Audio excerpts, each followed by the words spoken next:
Well, we finally got to the green. And when you walk into the green, you want to take a look at the way the green is set. The ball will generally break towards the water, a lake. If you're on the West Coast, it'll go towards the ocean. If you're in Florida, a lot of times it'll break towards the setting sun. Look at the way the green sets. Look at the ridges, get a feel for the speed of the green, and then come up to your putt. Now, every putt we talked about earlier, the first 3 feet, it's a straight putt. And this is the image you should have on this particular putt, is you should see that ruler down there when you set up. You're going to feel that putter going back and through and feel the distance. Now, with this putt, I've got a pretty good ridge up there to go over. So I've got to actually think about playing 2 putts. First of all is this putt on the lower level, and then I've got to think about a putt up on the upper level. So a good way to do it is to walk into the green, feel this distance, check the slope out, and then take a read up on the upper tier. Then as you come back, feel the distance. A lot of times I like to just take a stroke here and feel the total distance. Look at it. Feel how much slope you've got there and how firm you're going to have to play the shot. Now when you come back, a good way to line up your putt is from behind. And I like to pick a spot on the green about 2 feet in front of my ball that's directly on the line that I want. When I come in, remember in putting with all shots, you always set the face first, and then you set your body lines. And now I'm lined up perfectly square. Now I want to feel the distance. See it?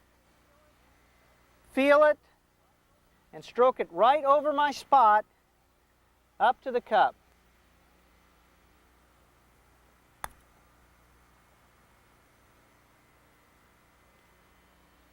There we go. Now work on these things. Let's go look at how to play some slopes on this green now. Here's where the fun is in putting. Playing ridges, playing slopes, playing uphill. So you've got to look at this in 2 sections. Again, there's the bottom section. Then as you read this putt, always walk up halfway and get a feel for the slope that you've got to go. And also from here you can see how that putt is going to roll as it gets up the last half down towards the hole. With this putt, you always want to look up at the hole and see where the lowest part of the green is, and you can see it goes on down to the left, so the ball's going to have a tendency to go that way. The water's going to drain that way, so I've got to take that into consideration. Now as I break this up into 2 sections, I want to pick my spot down here below the ridge that I'm going to roll it over and feel the speed to get it over that spot.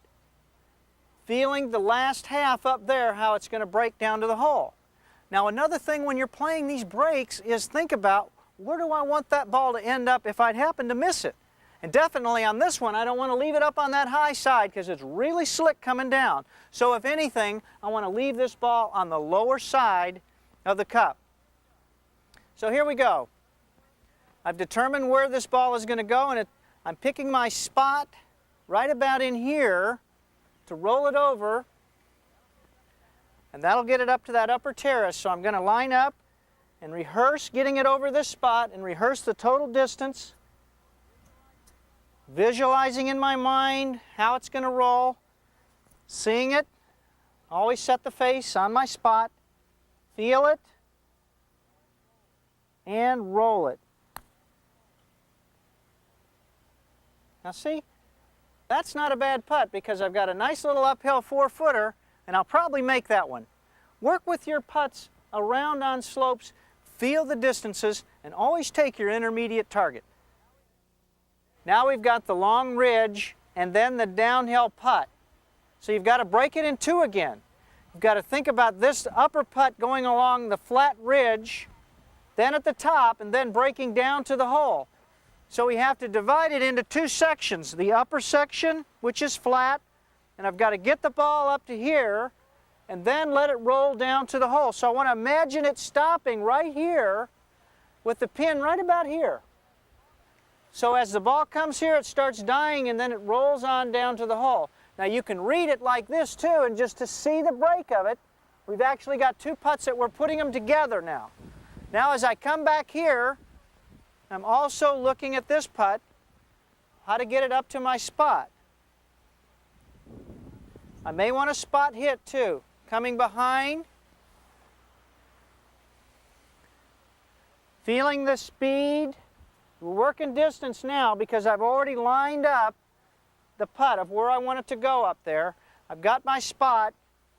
I set on the spot, I see it, I feel the speed,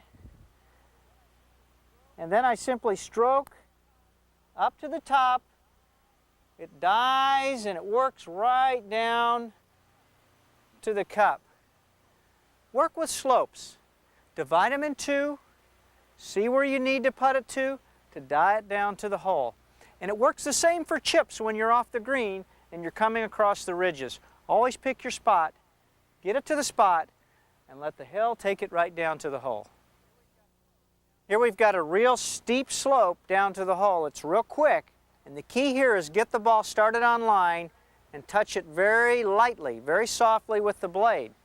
Now one way to be sure that you get that on line is to mark it and take the Titleist, put it right on line with the center of the hole.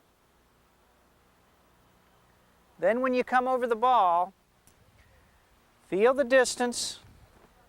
You know you've got the line, and you know that lower lip is below the upper one, so you don't want to hit it real hard. It might run over the hole.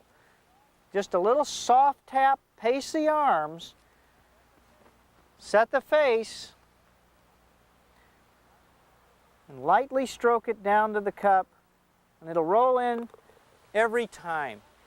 Get the touch, get the direction, and you'll make it. You think you've gotten a bad break when you get it on the green and it rolls right up against the fringe. Well, don't be discouraged. Let me show you how to play this shot. If you use your putter, you'll have a tendency to get that grass between the blade and the ball. But using your sand wedge like a putter will enable the leading edge to get right to the back of the ball and roll it just like a putt up to the cup. Take your putting stance, practice back and forth with your sand wedge, and you're going to strike the ball with the leading edge of the sand wedge. Right in the equator of the ball. You don't need to use any more force than you would do with a putt. Just back and through. Oh, get in there. It's just like a putt. Take your time and practice these. Go out and have fun with your practice. Don't be afraid to use your putter when you get off on the fringe. I see a lot of amateurs, they always try to chip the ball. But play the percentages. When you keep it on the ground, you've got a lot better chance of rolling it all the way to the cup than taking a chance on hitting that shot with a sand wedge or a chipping iron. Just simply roll it up there. A little bit more force to get it through the fringe, and then onto the hole. Just like that.